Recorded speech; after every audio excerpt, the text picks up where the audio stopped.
Good evening. সন্ধ্যে 7টার ground রিপোর্টে আপনাদের সবাইকে স্বাগত। আপনাদের সঙ্গে রয়েছি আমি সৈকত। আজ তিনটি খুব গুরুত্বপূর্ণ টপিক নিয়ে আমরা আলোচনা করব। এই তিনটি গুরুত্বপূর্ণ টপিক আজকের গ্রাউন্ড রিপোর্টে, যে তিনটি গুরুত্বপূর্ণ টপিক আমরা গ্রাউন্ড রিপোর্টে আজকে তুলে এনেছি, এই তিনটি টপিকই এই মুহূর্তের বাংলার সবচেয়ে হট টপিক, সবচেয়ে গুরুত্বপূর্ণ টপিক। আমরা প্রথম আলোচনা করব আজকের এই আলোচনায়, গ্রাউন্ড রিপোর্টে প্রথম আলোচনা করব 2016 সালের এসএসসির যে প্যানেল বাতিল হয়েছে কলকাতা হাইকোর্টে এবং সেই মামলাকে চ্যালেঞ্জ করে সুপ্রিম কোর্টে যাওয়া হয়, সেই ঘটনা নিয়ে আমরা প্রথম আলোচনা করব। আমরা প্রথম আলোচনা করব 2016 সালের এসএসসি নিয়োগ মামলা যা সুপ্রিম কোর্টে রয়েছে, এই বিষয় নিয়ে আমাদের আলোচনা। বেআইনি নিয়োগের অভিযোগে 2016 সালে এসএসসির প্যানেল বাতিল করে দেয় কলকাতা হাইকোর্টের বিচারপতি দেবাংশু বসাক এবং বিচারপতি মোহাম্মদ সাব্বার রশিদির ডিভিশন বেঞ্চ।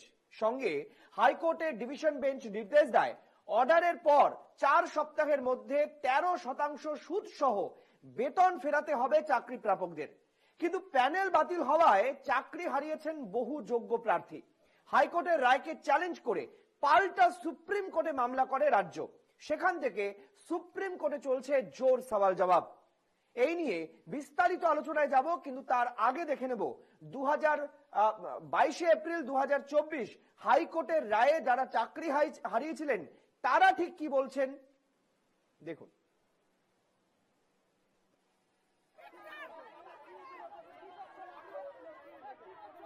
শুনুন শুনুন, আমি যোগ্য প্রার্থী, আমি এরকম ডেকে ডেকে বলবো না। এখান থেকে লোন নিয়েছি, বাড়িঘর করছি, 11 লক্ষ টাকা লোন নিয়েছি আমি। যারা সৎভাবে পেয়েছে, পরিশ্রম করে চাকরি পেয়েছে, আমরা তাদের হয়ে সওয়াল করার জন্য আমরা সুপ্রিম কোর্ট যাচ্ছি।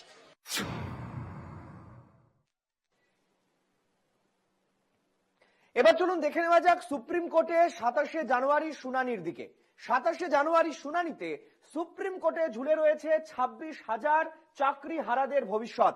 সুপ্রিম কোর্টে মামলার পরবর্তী শুনানি 10ই ফেব্রুয়ারি, ঠিক দুপুর 2টোয়। সেদিন অবশ্য এই মামলার শুনানি শেষ করার আশ্বাস দিয়েছেন সুপ্রিম কোর্টের প্রধান বিচারপতি। আগের দিন শুনানিতে সুপ্রিম কোর্টে সওয়াল করেন চাকরি হারাদের পক্ষের আইনজীবীরা। 27শে জানুয়ারি শুনানিতে সুপ্রিম কোর্টে ঝুলে রয়েছে 26,000 চাকরির ভবিষ্যৎ। সুপ্রিম কোর্টে মামলার পরবর্তী শুনানি 10ই ফেব্রুয়ারি, ঠিক দুপুর 2টোয়। সেদিন অবশ্যই মামলার শুনানি শেষ করার আশ্বাস দিয়েছেন সুপ্রিম কোর্টের প্রধান বিচারপতি। শুনানির আগের দিন অর্থাৎ এই 27 তারিখের আগে যে শুনানি ছিল, সেই শুনানিতে সুপ্রিম কোর্টে সওয়াল করেন চাকরি হারাদের পক্ষের আইনজীবীরা। আর এদিন সুপ্রিম কোর্টে সওয়াল করেন বিকাশ রঞ্জন ভট্টাচার্য এবং অন্যান্য আইনজীবীরা। পরবর্তী শুনানিতে সুপ্রিম কোর্টে নিজেদের বক্তব্য জানাবে রাজ্য সরকার এবং এসএসসি এবং সিবিআই, যেহেতু সিবিআই এই মামলার তদন্তকারী আধিকারিকরা রয়েছেন। সেই দিন রাজ্য এবং এসএসসি কি যুক্তি দেয় সেদিকেই তাকিয়ে রয়েছে বঞ্চিত এবং চাকরিরত দুই পক্ষই। এদিন সওয়াল জবাবে মামলাকারীদের পক্ষে অভিযোগ করা হয়েছে যে মামলাকারীরা তার আইনজীবীরা একেবারে সওয়াল জবাব চলাকালীন তারা অভিযোগ করেছেন নিয়ম বহির্ভূতভাবে স্কুল সার্ভিস কমিশন নিয়োগ করেছে। একদমই এই অভিযোগকে স্পষ্ট করে তারা তুলে ধরেছেন যে নিয়ম বহির্ভূতভাবেই কিন্তু নিয়োগ করেছে স্কুল সার্ভিস কমিশন অর্থাৎ এসএসসি। এক একজন চাকরি প্রার্থীর কাছ থেকে 7 থেকে 8 লক্ষ টাকা করে নেওয়া হয়েছে, যার ফলে এক এক পক্ষ অর্থাৎ এই যে 3 বা 4 পক্ষের কথা বলা হচ্ছে তারা প্রায় 500 কোটি টাকা করে পেয়েছেন, অর্থাৎ প্রায় 2000 কোটি টাকা এখানে তারা স্ক্যাম করেছেন, এমনটাই তারা বলছেন। একবারে ইন্টারভিউ লিস্ট থেকে শুরু, মেধা তালিকা, প্যানেল, ওয়েটিং লিস্ট আইন মেনে প্রকাশ করা হয়নি, এই অভিযোগ তারা সুপ্রিম কোর্টে বলছেন। তারা বলছেন প্যানেলের মেয়াদ শেষ হওয়ার পর শুধুমাত্র 8ম দফাতে কাউন্সিলিং এ কিছু নিয়োগ করা হয়েছিল, তারপর আর হয়নি। 2য় দফার পর যতগুলি কাউন্সিলিং হয়েছে সব প্যানেলেরই মেয়াদ শেষ হওয়ার পর। শুনানি চলাকালীন প্রধান বিচারপতি সঞ্জীব খান্না জানতে চান যোগ্য অযোগ্যদের আলাদা করা কি সম্ভব নয়। জিজ্ঞাসা করেছেন সব পক্ষের আইনজীবীদেরকে আলাদা করা সম্ভব যদি হয় তাহলে যোগ্যদের রেখে অযোগ্যদের চাকরি বাতিল করা হবে বলে একেবারে স্পষ্ট ভাষায় জানিয়ে দিয়েছে সুপ্রিম কোর্ট। এরপরই আইনজীবী বিকাশ ভট্টাচার্য এজলাসে দাবি করেন এসএসসি জানেই না কাদের নিয়োগ বৈধ। রাজ্যের মাধ্যমিক উচ্চ মাধ্যমিক স্কুলে শিক্ষক এবং শিক্ষাকর্মী পদে যে বেআইনি নিয়োগের সংখ্যা তা স্পষ্টই করতে পারছে না স্কুল সার্ভিস কমিশন অর্থাৎ এসএসসি।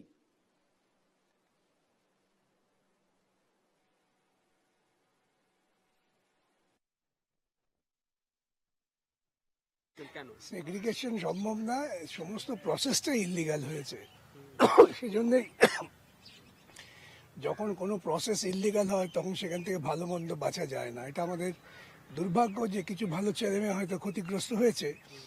এখন যদি বিচারপতিরা আমাদের সঙ্গে থাকেন তাহলে যাতে ফ্রেশ এরাই সিলেক্টেড হয়ে আসতে পারেন সেজন্যই বক্তব্য রেখেছি। ইনস্টিটিউশনাল করাপশন এই জন্যেই যে করাপশনটা হয়েছে মূলত সরকার এবং এসএসসির মদতে। আমি ব্যাখ্যা করে সমস্ত দেখিয়েছি সুপ্রিম কোর্টকে। তা না হলে হঠাৎ করে সুপার নিউমারি পোস্ট তৈরি করবে কেন? এবং সেই সুপার নিউমারি পোস্ট তৈরি করছে কি ইলিগাল অ্যাপয়েন্টেডের বাঁচাবার জন্য। তাহলে আমি যাদের দিয়ে অপরাধ করেছি তাদের বাঁচাতেই হবে। তা না হলে কোনো সরকার কখনো ইলিগাল অ্যাপয়েন্টেডের বাঁচাবার চেষ্টা করে? বরং ভয় তুমি চলে যাও, তোমার জায়গায় ভালো লোক আসুক। এবং যে পদ্ধতিতে সিলেকশন হয়েছে, নাইসাকে সিলেক্ট করেছে, এই সবটাই একটা বেআইনি কার্যক্রমের মধ্যে পড়ে। সেজন্যই বলেছি ইনস্টিটিউশনাল করাপশন।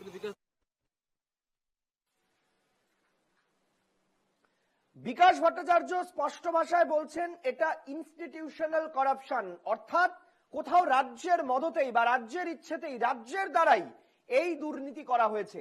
কিন্তু সমস্যা কোথায়? কেন প্যানেল বাতিল হওয়ার সম্ভাবনা বেশি? কি বলছেন মামলাকারী পক্ষের আইনজীবীরা? শুনুন মামলাকারী পক্ষের আইনজীবীর বক্তব্য।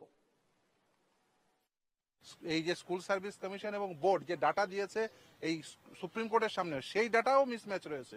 একদিকে স্কুল সার্ভিস কমিশন বলছে 5,485 জনকে তারা ইললিগাল অ্যাপয়েন্টমেন্ট দিয়েছে, অন্যদিকে বোর্ড বলছে 5,189 জন।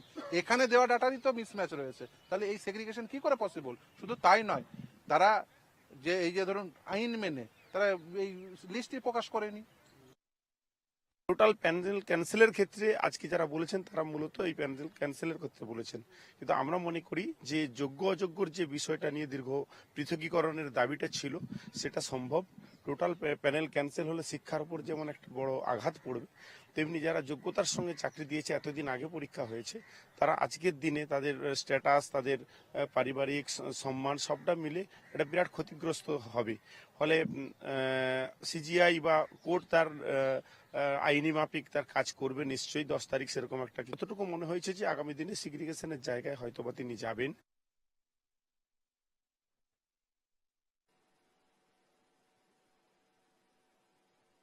আপনাদের আরো একবার জানিয়ে রাখতে চাইবো যে কি বলছেন মামলাকারী পক্ষের আইনজীবী ফিরদৌস শামীম।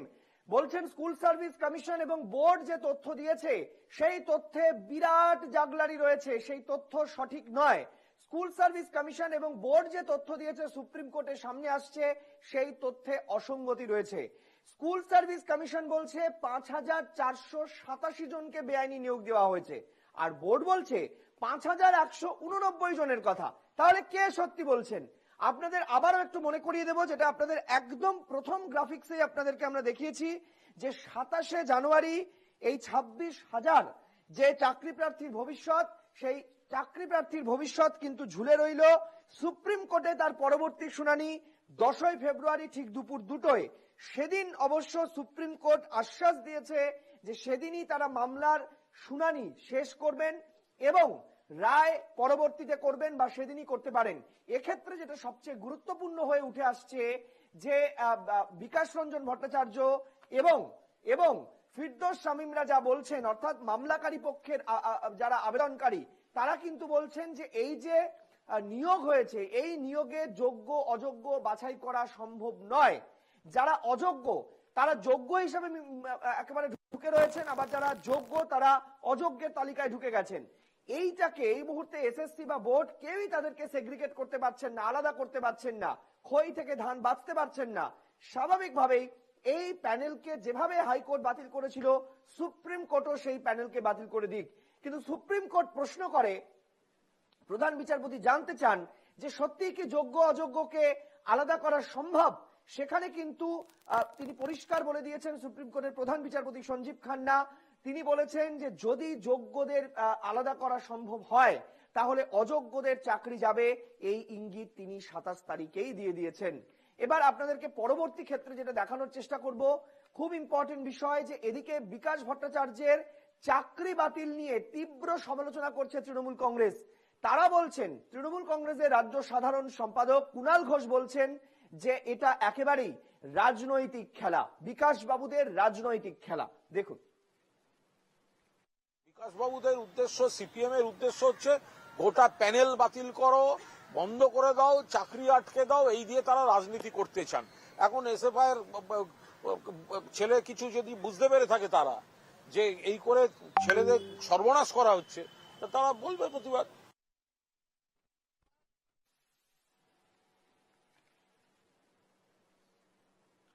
এসএসসি নিয়োগ দুর্নীতি নিয়ে বিকাশ ভবন অভিযানে নামে বামপন্থী ছাত্র সংগঠন এসএফআই। আর সেদিন কি তুলকালাম পরিস্থিতি আপনারা সবাই দেখেছেন টিভির পর্দায়। এমনকি চাকরি বাতিলের প্রস্তাবের বিরোধিতাও করছে এসএফআই। সিপিএম নেতা সুজন চক্রবর্তী তারা বলছেন যে পুরো চাকরি বাতিলের কোনো মানে হয় না, যারা অযোগ্য তাদেরকে সেগ্রিগেট করে, তাদেরকে আলাদা করে, যোগ্য অযোগ্য চিহ্নিত করে যোগ্যদের নিয়োগ দিতে হবে। এবং সেদিন রাস্তায় নামার পর কার্যত ধুন্ধুমার পরিস্থিতি তৈরি হয় এসএফআই এর সেই বিক্ষোভ অভিযান ঘিরে। আমি সেই ছবি আপনাদেরকে যেমন দেখাচ্ছি, আপনাদেরকে দেখাবো যে তারা কি বলছেন এসএফআই নেতৃত্ব।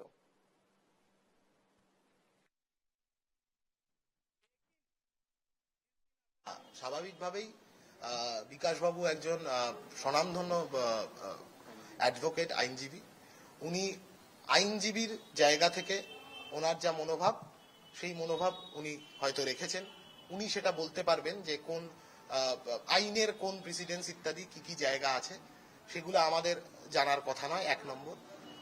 2 নম্বর কথা, আমাদের কি মনোভাব, আমাদের এটাই মনোভাব যে যোগ্য অযোগ্য আলাদা করতে হবে এবং এই আলাদা করবার দায় সরকারের। উকিল তাদের নানান রকম যুক্তিতর্ক থাকতে পারে, কখন কে সেই কারণে কি বলবেন তার যুক্তি তারা বলবেন। কিন্তু সমগ্র 20-50 জন উকিল মিলে বলার পর তো কোর্ট ডিসিশন নেবে। কিন্তু ডিসিশন যাই হোক, যেন যোগ্য ন্যায্য কারুর চাকরি খারিজ না হয়, এটা এনশিওর করতে হবে রাজ্যের সরকারকে, এসএসসি কে, আর না হলে তাদের মাথাগুলোকে জেলে তুলতে হবে।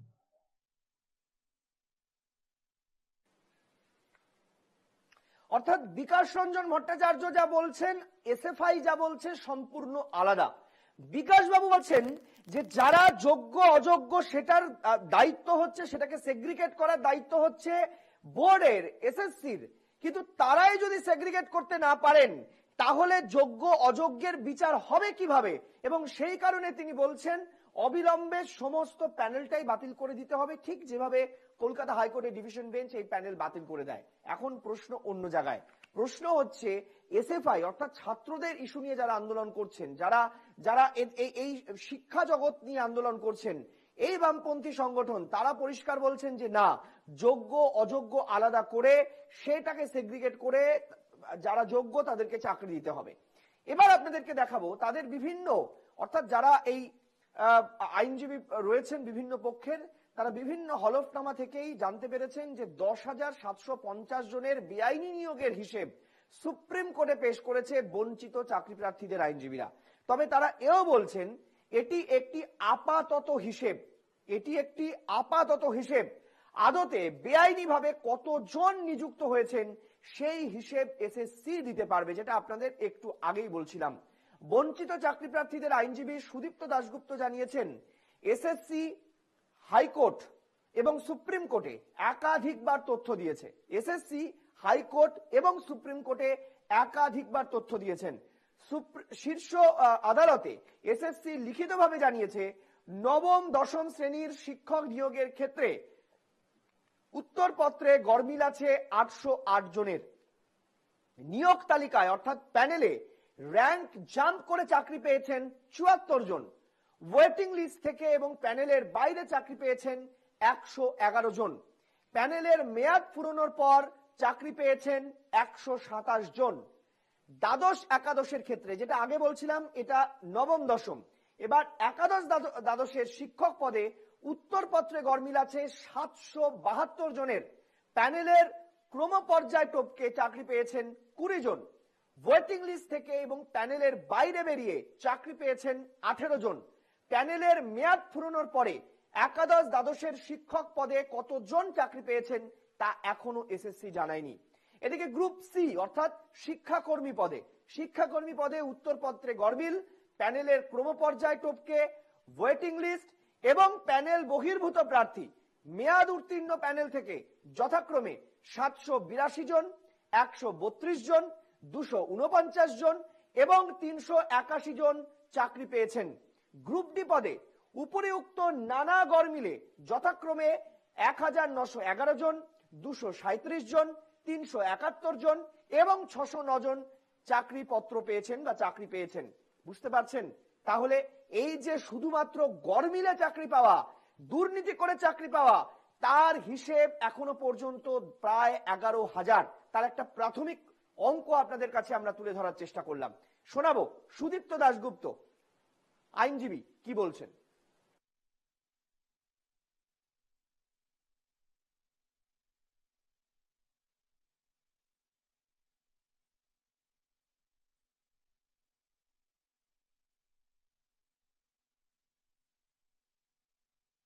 এসএসসির যে মামলা যে জায়গাতে দাঁড়িয়ে সেই জায়গায় দাঁড়িয়ে আমরা কোর্টের কাছে আবেদন করেছি যে পরিমাণ দুর্নীতি হয়েছে আর এসএসসির যা এই প্রক্রিয়াতে যা রোল বা বোর্ডের যা রোল বা রাজ্য সরকারের যা রোল তাতে পুরোটাই বাতিল হয়ে নতুন করে পরীক্ষা নেওয়াটাই হলেই যারা প্রকৃত যোগ্য বা যারা বঞ্চিত হয়েছে তারা বিচার পাবে। এর বাইরে আর কোনো উপায় তো দেখা যাচ্ছে না, কারণ এসএসসি রাজ্য সরকারের কোনো সদিচ্ছাই নেই যে সেগ্রিগেশন করার সদিচ্ছা থাকলে তারা প্রথমে এসেই হাইকোর্টে বা সুপ্রিম কোর্টে বলতো যে এই হলো বেনিয়ম চাকরি, আমরা এদের বাতিল দিচ্ছি। তারা সেটা না করে উল্টে বলছে আমরা অতিরিক্ত শূন্য পদ ক্রিয়েট করবো যাতে করে যারা অনিয়মভাবে চাকরি পেয়েছে, বেআইনি চাকরি, তাদেরটা বাঁচানো যায়। দেখুন, এই যে 10,750 সেই ফিগারটা এসএসসি দেয়নি, সেটা আমরা এই কোর্টের সাবমিশনে বলেছি যে এই ফিগারটা আপাতত এই ফিগারটা চিহ্নিত করা গেছে, যেটাও এসএসসি কোর্টে প্রডিউস করছে না। তার কারণ তাদের সেই সদ ইচ্ছাটাই নেই যে যারা প্রকৃত বেআইনিভাবে চাকরি পেয়েছে তাদের চিহ্নিত করে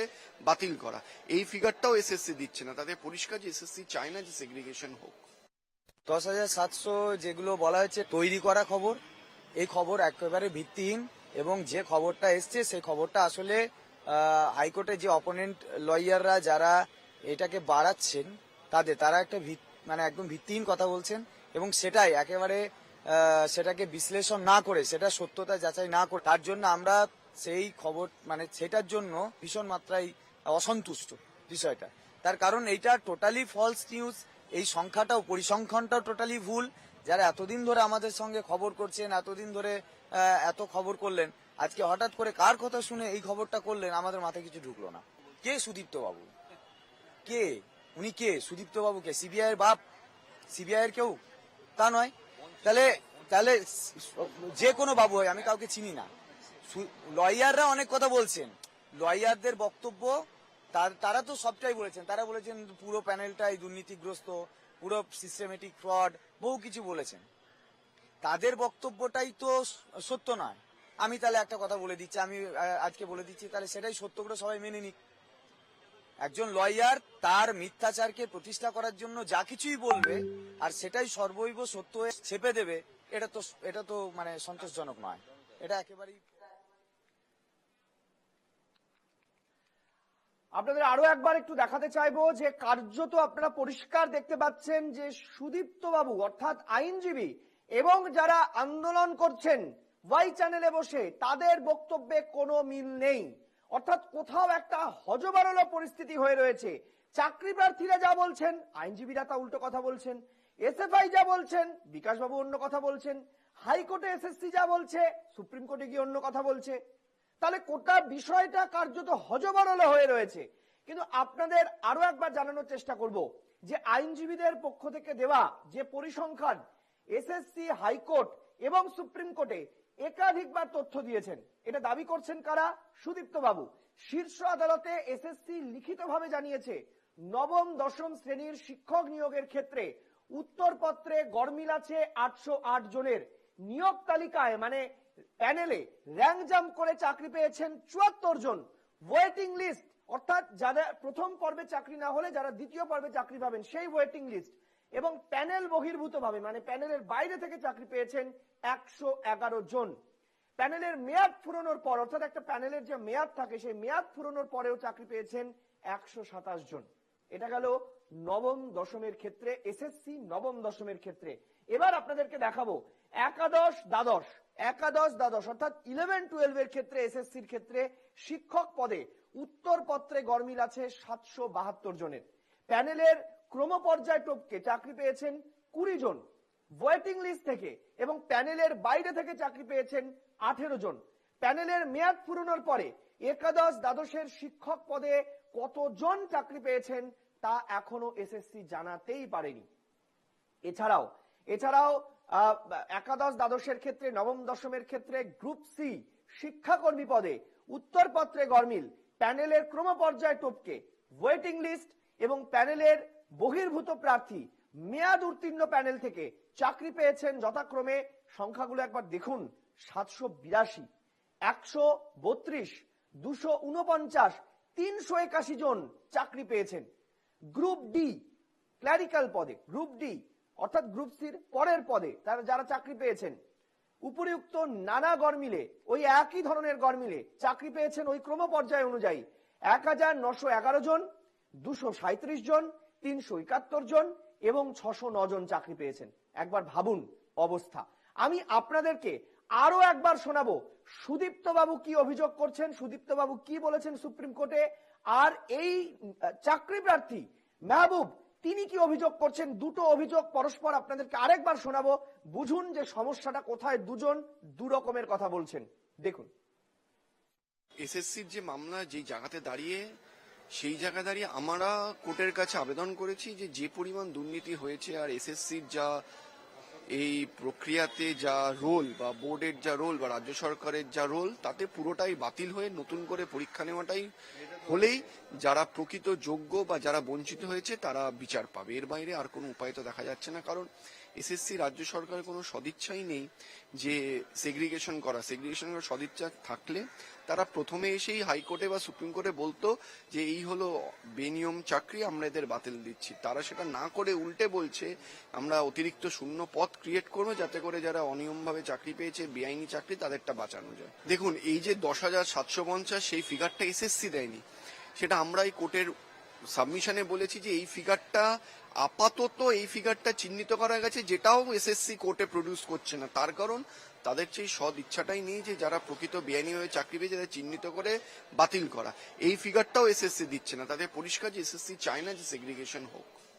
10,700 যেগুলো বলা হয়েছে তৈরি করা খবর, এই খবর একেবারে ভিত্তিহীন, এবং যে খবরটা এসছে সেই খবরটা আসলে হাইকোর্টের যে অপোনেন্ট লয়াররা যারা এটাকে বাড়াচ্ছেন তারা একটা মানে একদম ভিত্তিহীন কথা বলছেন, এবং সেটাই একেবারে সেটাকে বিশ্লেষণ না করে, সেটা সত্যতা যাচাই না করে, তার জন্য আমরা সেই খবর মানে সেটার জন্য ভীষণ মাত্রায় অসন্তুষ্ট বিষয়টা।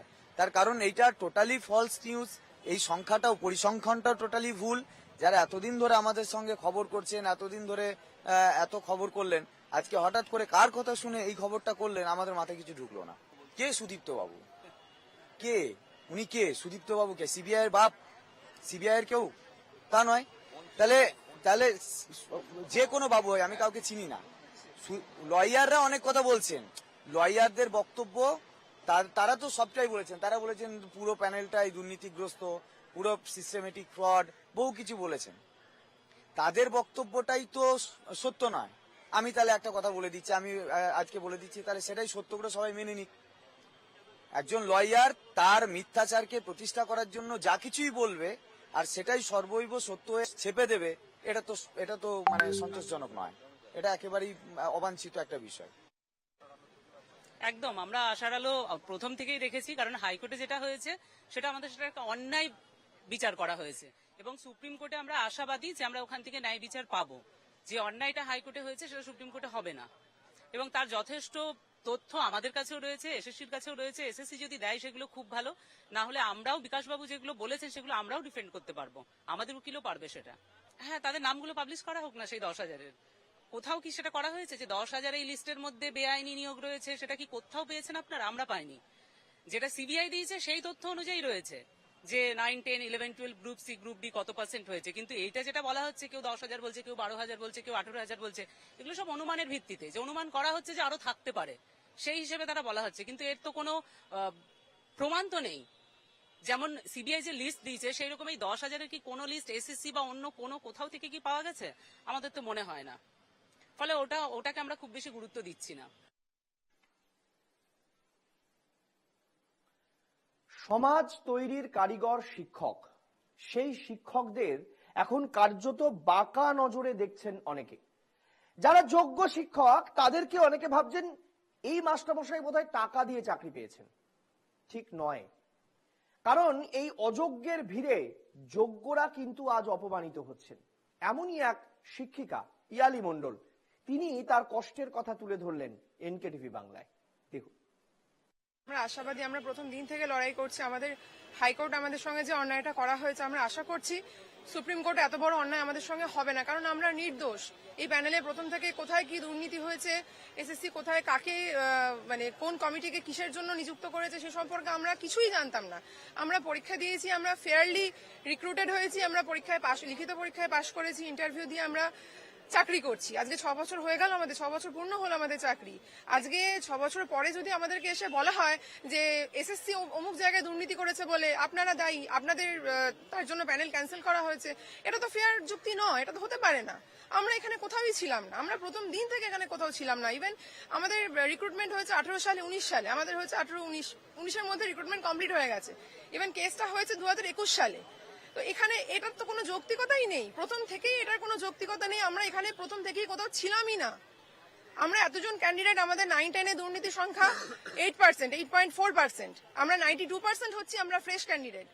যেটা বারবার দেখানো হচ্ছে প্রচুর দুর্নীতি হয়েছে, প্রচুর দুর্নীতি হয়েছে, এটা পুরোপুরি ভুল দেখানো হচ্ছে। প্রত্যেকটা নিউজ চ্যানেল, প্রত্যেকটা মিডিয়া, প্রত্যেকটা জায়গাতে এটা পুরোপুরি ভুল দেখানো হচ্ছে যে এত সংখ্যক দুর্নীতি হয়েছে, প্রচুর সংখ্যক দুর্নীতি হয়েছে, সেটা পুরোপুরি ভুল।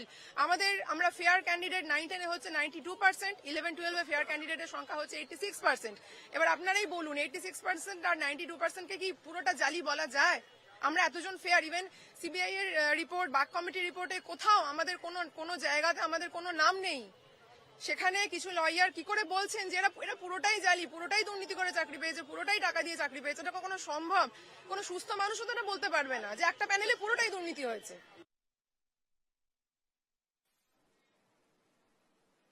এক কথায় ধর্মসংকট বলতে হবে।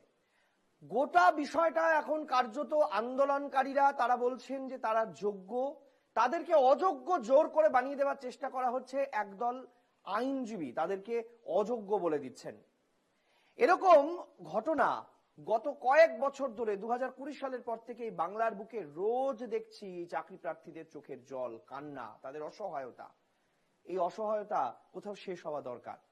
তবে এই অসহায়তা শেষ হবে এই আশা নিয়েই আমাদের আজকের গ্রাউন্ড রিপোর্টের প্রথম টপিক আমরা শেষ করব। কিন্তু তার আগে আরো একবার শুনবো পিয়ালি কুন্ডুর আরো একটি কান্না ঝরা বক্তব্য, যেখানে তিনি তার অসহায়তার কথাই তুলে ধরছেন। দেখুন, সেটা পুরো ছিল সেই সিবিআই রিপোর্টের ভিত্তিতেই। যদি সেটাই হয় তাহলে একটা দেশের এত বড় একটা এজেন্সি, তাহলে তো তাকে কোনো ভরসা করার জায়গা থাকে না, থাকে কি? থাকে না। তো সেক্ষেত্রে আমরা সিবিআই রিপোর্টটাকেই ভরসা করতে পারি এবং আমাদের কোনো লিস্টে কোথাও কোনো নাম নেই। সেক্ষেত্রে আমাদেরকে আজকে এই জায়গায় 1 মাস ধরে আমরা এই যে শীতকালে এই ঠান্ডার মধ্যে এখানে পড়ে থাকতে হচ্ছে কেন আমাদেরকে? আমাদের প্রশ্ন হচ্ছে এটাই। আমার ঘর আছে, আমাদের প্রত্যেকের সংসার আছে, আমার ছোট বাচ্চা, আমার নিজের 3.5 বছরের ছোট বাচ্চা, তাকে ফেলে বিগত কিছু মাস ধরে এতটাই মানসিকভাবে আমরা বিধ্বস্ত হয়ে আছি যে সংসার বাচ্চা সব আমরা ভুলে গেছি। আমরা এখানে এসে পড়ে আছি, নয় আন্দোলন করতে হচ্ছে, নয় এখানে থাকতে হচ্ছে। এটাই কি আমাদের পরিণতি? এটাই কি আমাদের হওয়ার ছিল, আমাদের পাওয়ার ছিল? এটা নিশ্চয়ই নয়। কারণ আমরা ফেয়ারলি রিক্রুটেড, আমাদের নামে কোথাও কোনো অভিযোগ নেই। সেক্ষেত্রে আজকে আমাদেরকে এরকম ভাবে রাস্তায় পড়ে দিন কাটাতে হচ্ছে। এর থেকে খারাপ আর কি হতে পারে? এর থেকে খারাপ আর কিছু হওয়ার নেই। আমরা আশাবাদী যে সুপ্রিম কোর্ট আমাদের দিকটা বিচার করবেন, যারা ফেয়ারলি ফ্রেশ ভাবে যারা